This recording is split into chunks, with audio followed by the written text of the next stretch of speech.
suis Murméor, gardien de cette ancienne bibliothèque. Le livre de ce soir est ouvert. Son titre est L'Arbre des écoutes. Installez-vous confortablement et laissez-moi vous murmurer cette histoire. Il existe des lieux si anciens que même les cartes les ont oubliés. Et parmi tous ces lieux oubliés, il en est un dont les livres parlent encore. Une vallée que l'on ne trouve sur aucun parchemin. Une vallée qui semble appartenir davantage au rêve qu'au monde réel. Elle s'appelait la vallée de l'écoute. Pour l'atteindre, il aurait fallu voyager durant de nombreux jours, traverser des plaines couvertes de brume, suivre le cours de rivières aux eaux claires, puis gravir les immenses montagnes bleues dont les sommets semblaient toucher les nuages. En plein été, quelques plaques de neige demeuraient accrochées au plus haut de falaises. Au lever du soleil, une lumière dorée apparaissait lentement derrière les cimes. Les premiers rayons glissaient sur les pics rocheux, puis descendaient le long des pentes couvertes de pins. Chaque aiguille de pin semblait alors capturer un éclat de lumière. Et pendant quelques instants, toute la montagne scintillait, comme si des milliers de petites étoiles étaient venues se poser sur les arbres durant la nuit. Plus bas, la forêt devenait plus dense. Les troncs des vieux pins étaient larges et robustes. Leur écorce portait les marques du temps.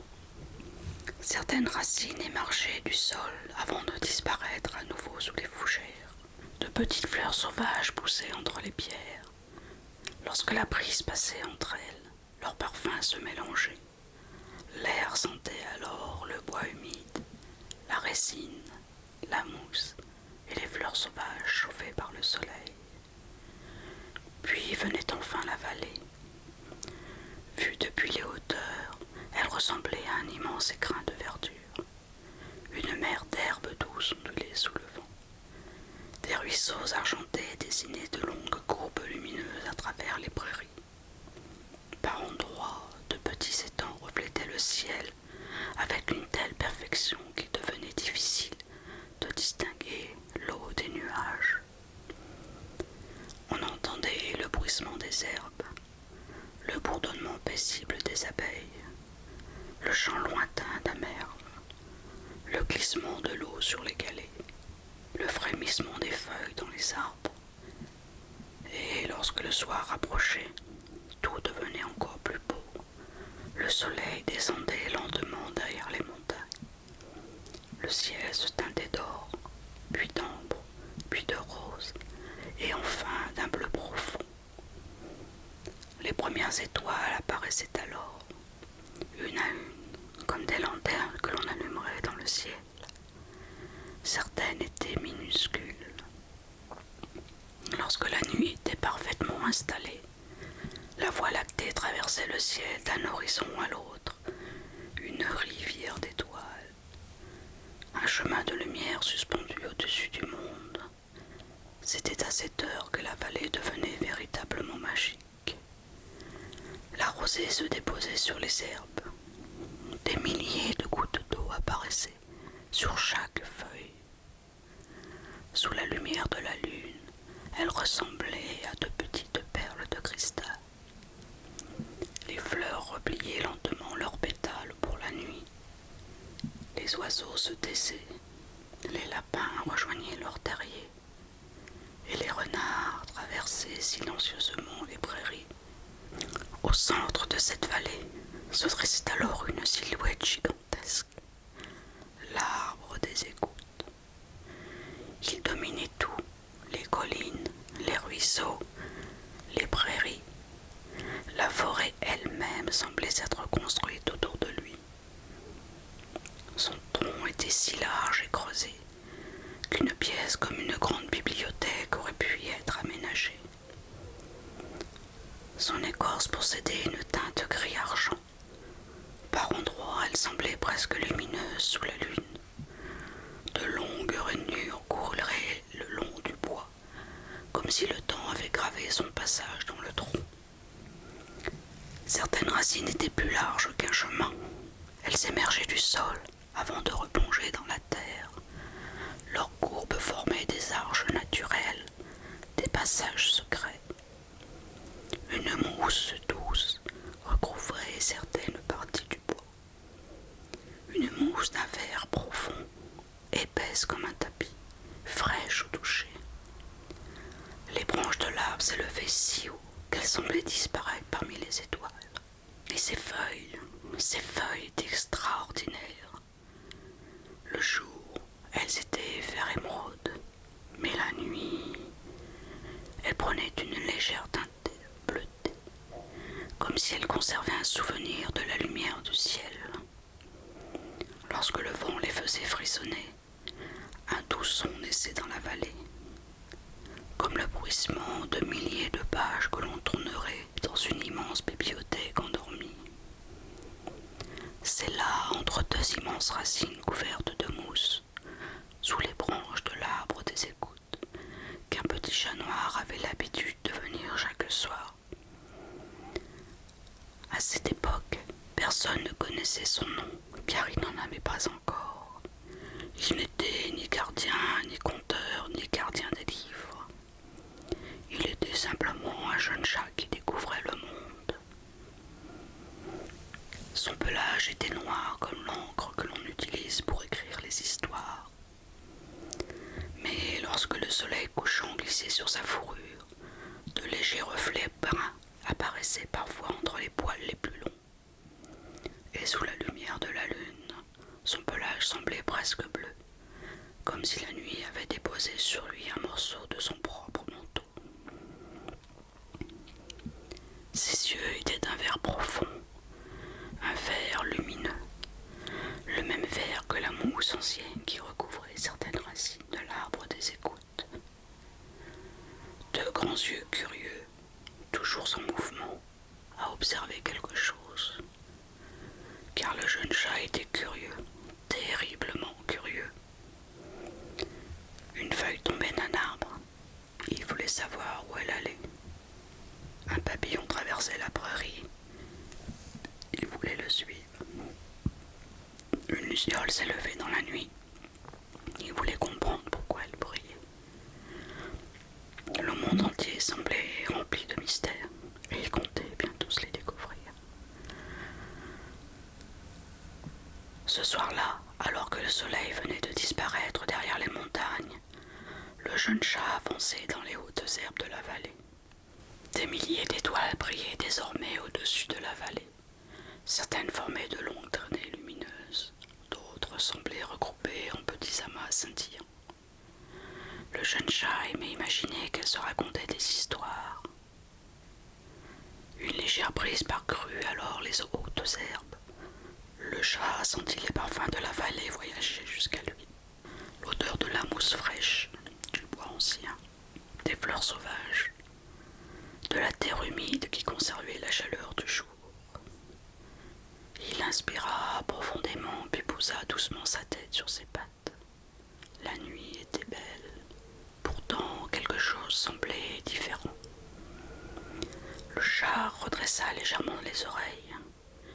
Il n'aurait pas su expliquer pourquoi, mais une étrange sensation grandissait peu à peu en lui, comme lorsqu'on entend quelqu'un approcher sans encore le voir. Il leva alors les yeux vers le ciel. L'étoile était toujours là, mais elle brillait davantage. Sa lumière était douce, chaleureuse, apaisante. Le chat la fixa longtemps, puis il cligna des yeux. Et lorsqu'il regarda de nouveau, il lui sembla qu'elle avait changé de place, presque imperceptiblement, mais suffisamment pour qu'il en soit certain. L'étoile descendait, très lentement, comme une plume portée par le vent. Le jeune chat se redressa immédiatement. Toute trace de fatigue avait disparu. Sa curiosité venait de se réveiller. Il avança hors des racines, puis grimpa sur l'une d'elles afin d'observer le ciel plus facilement. Sous ses pattes, le bois ancien était tiède. L'écorce formait des reliefs irréguliers, polis par le temps, recouverts de par endroits d'une mousse douce qui ressemblait presque à du velours. Le jeune chat poursuivit son ascension. Il atteignit bientôt une petite avancée naturelle formée par une racine gigantesque. De là, toute la vallée s'étendait devant lui. Les prairies argentées, les ruisseaux lumineux, les collines assoupies, les forêts silencieuses. Et au-dessus de tout cela, l'étoile, elle, descendait toujours, très lentement, comme si elle prenait soin de ne réveiller personne. Le jeune chat sentit alors quelque chose d'étrange, une très légère vibration venant de l'arbre des écoutes. Sous ses coussinets, il perçut un léger frémissement, comme un battement lent, paisible, rassurant. Pour la première fois de sa vie, l'arbre des écoutes semblait éveillé. Les feuilles frémissaient doucement, alors qu'aucun souffle ne traversait la vallée. Certaines branches semblaient même tendre leurs extrémités vers le ciel, comme si elles cherchaient à accueillir quelque chose. Le jeune chat observa l'arbre des écoutes, puis l'étoile, puis l'arbre de nouveau. Et soudain, il comprit, sans savoir comment, l'étoile venait ici. Elle venait pour l'arbre des écoutes, peut-être même pour lui. L'étoile poursuivait sa lente descente, et tandis que sa lumière grandissait peu à peu, une chose nouvelle apparut dans la vallée. Un son, si faible que le jeune chat crut d'abord l'avoir imaginé. Il ressemblait au froissement d'une page que l'on tourne délicatement, ou au souffle du vent à travers les feuilles d'un livre ancien. Le jeune chat dressa les oreilles. Le son revint, toujours aussi doux, toujours aussi mystérieux. Et sans le savoir encore, le jeune chat venait d'entendre le tout premier murmure.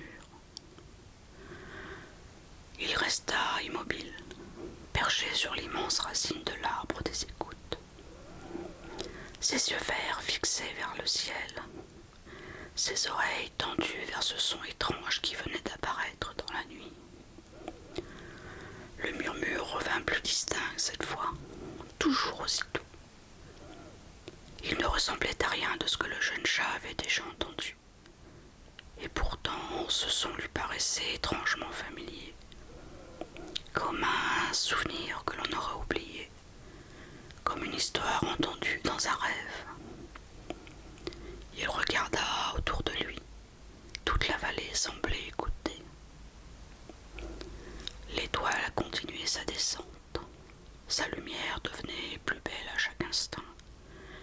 Elle n'éclairait pas la vallée comme le soleil. Elle baignait les paysages d'une douce clarté argentée. Les herbes paraissaient recouvertes de givre lumineux. Les feuilles des arbres scintillaient. Les ruisseaux semblaient transporter des milliers de petits éclats d'étoiles. Le jeune chat n'avait jamais rien vu d'aussi merveilleux. Puis l'étoile atteignit enfin les plus hautes branches de l'arbre des écoutes. Elle ne tomba pas, elle ne heurta pas le feuillage. Elle s'y posa délicatement comme une plume portée par le vent, comme un flocon de neige qui vient se déposer sur une feuille. À l'instant même où l'étoile toucha les branches, la vallée s'illumina d'une lumière douce. Les feuilles de l'arbre des écoutes commencèrent à rayonner, une à une. Bientôt, chaque feuille semblait contenir sa propre lumière, comme si un morceau du ciel s'était caché dans chacune d'elles. Le jeune chat leva la tête lentement. Les branches ressemblaient désormais à une immense constellation suspendue au-dessus de lui, une forêt d'étoiles. Puis quelque chose se produisit. Le murmure grandit légèrement comme une voix qui s'éveille après un très long sommeil. Le son traversa les feuilles, puis les branches, puis le tronc immense silence de l'arbre. Le jeune chat sentit les vibrations courir sous ses pattes. Elles descendirent le long des racines, se propagèrent dans la terre, puis partirent dans toutes les directions, à travers la vallée, les montagnes, les forêts, à travers le monde. Et partout où passait le murmure, quelque chose changeait. Les oiseaux endormis rêvaient pour la première fois. Les renards blottis dans leur terrier voyaient des paysages qu'ils n'avaient jamais visités. Les cerfs imaginaient des prairies infinies. Les rivières se souvenaient de leurs sources. Les montagnes rêvaient du temps où elles étaient encore jeunes. Le monde découvrait les rêves pour la toute première fois. Le jeune chat ne comprenait pas ce qui se passait, mais il ressentait une immense douceur, une sensation de paix, comme si toutes les inquiétudes du monde venaient de s'éloigner, comme si tout était exactement à sa place. Alors il entendit autre chose, une voix provenant de l'arbre lui-même. Elle ne parlait pas avec des mots, et pourtant le jeune chat comprit. Elle racontait une histoire, la toute première histoire, l'histoire du ciel, des rivières, des montagnes, des étoiles. Toutes les histoires du monde semblaient vivre à l'intérieur de ce murmure. Le jeune chat resta là, longtemps, à écouter, simplement à écouter, car c'était ce qu'il aimait le plus, et peut-être est-ce précisément pour cela que l'étoile l'avait choisi. Soudain, une feuille se détacha dans l'arbre des écoutes. Elle descendit lentement dans les airs, portée par une brise invisible. Elle tournoya doucement, puis vint se poser juste devant les pattes du jeune chat. Elle n'était pas comme les autres feuilles. Sa surface semblait faite de lumière et de papier à la fois. De minuscules lignes argentées apparaissaient sur ses nervures, comme si quelqu'un était en train d'y écrire une histoire invisible. Le jeune chat approcha son museau et posa délicatement une patte dessus. Et à cet instant, les lignes lumineuses s'illuminèrent. Une image apparut, puis une autre, puis encore une autre. Des souvenirs, des rêves, des histoires, des milliers d'histoires. Le jeune chat recula légèrement, les yeux grands ouverts.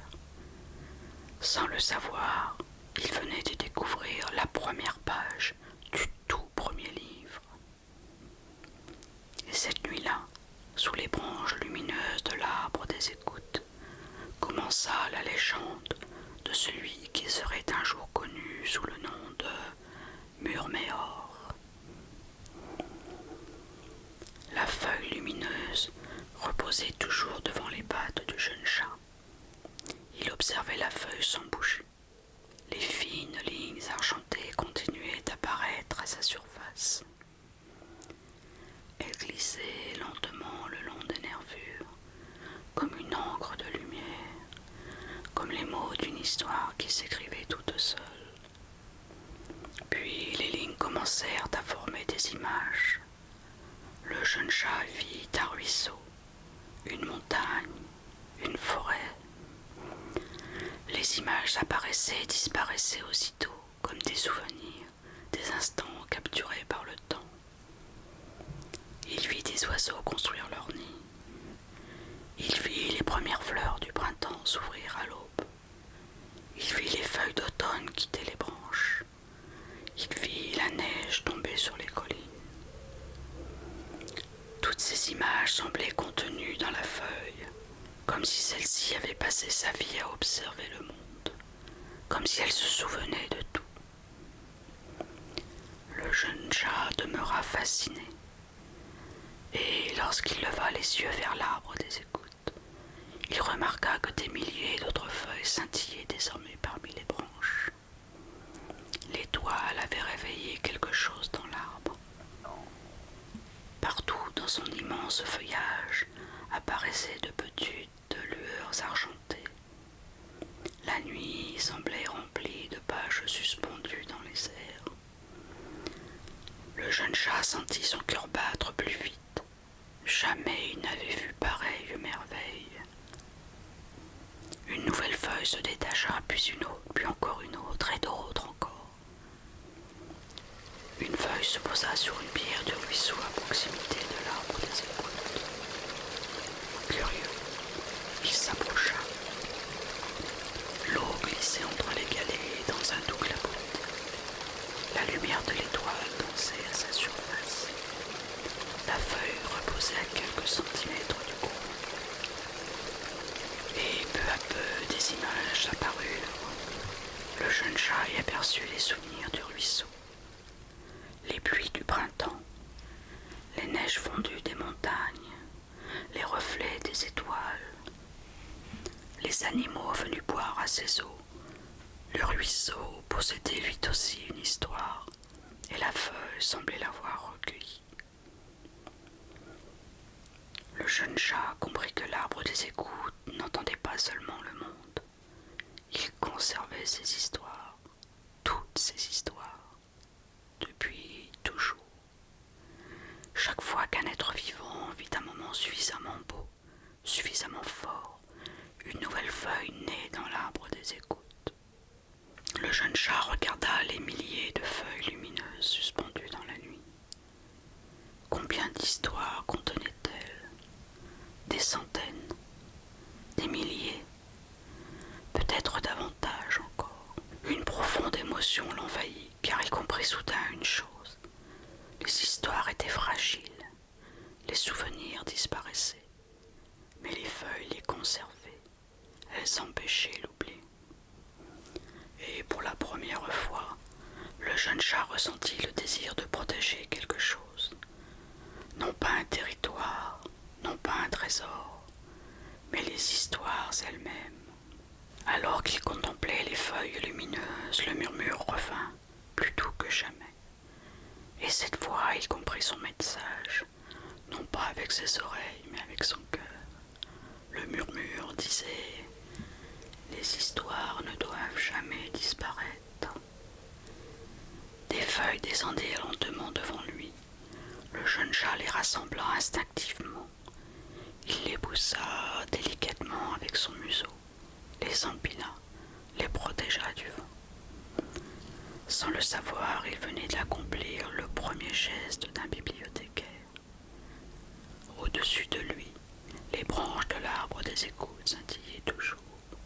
L'étoile brillait désormais au cœur du feuillage, et la vallée entière semblait baignée dans une lumière paisible. Cette nuit-là, sous les étoiles, au milieu des histoires, du monde, le jeune chat veilla jusqu'à l'aube. Il observa les feuilles, écouta les murmures. Et lorsque les premiers rayons du soleil apparurent derrière les montagnes bleues, quelque chose avait changé. Le monde possédait désormais des histoires, et les histoires possédaient désormais un gardien. Le jeune chat n'avait toujours pas de nom, mais un jour, bien des siècles plus tard, lorsque les feuilles seraient devenues des livres, lorsque les livres rempliraient les rayonnages d'une immense bibliothèque, et lorsque les voyageurs des rêves viendraient chercher refuge auprès de l'arbre des écoutes, on l'appellerait Murméor, le gardien des histoires, le gardien des rêves, le gardien des murmures.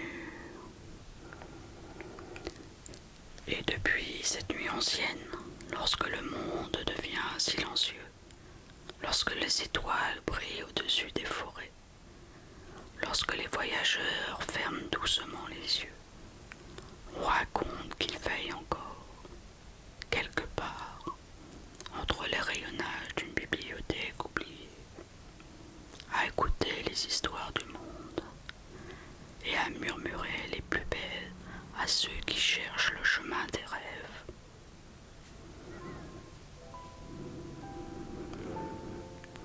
histoire est maintenant terminée. Les murmures retournent dans le livre qui rejoint les rayons de la bibliothèque.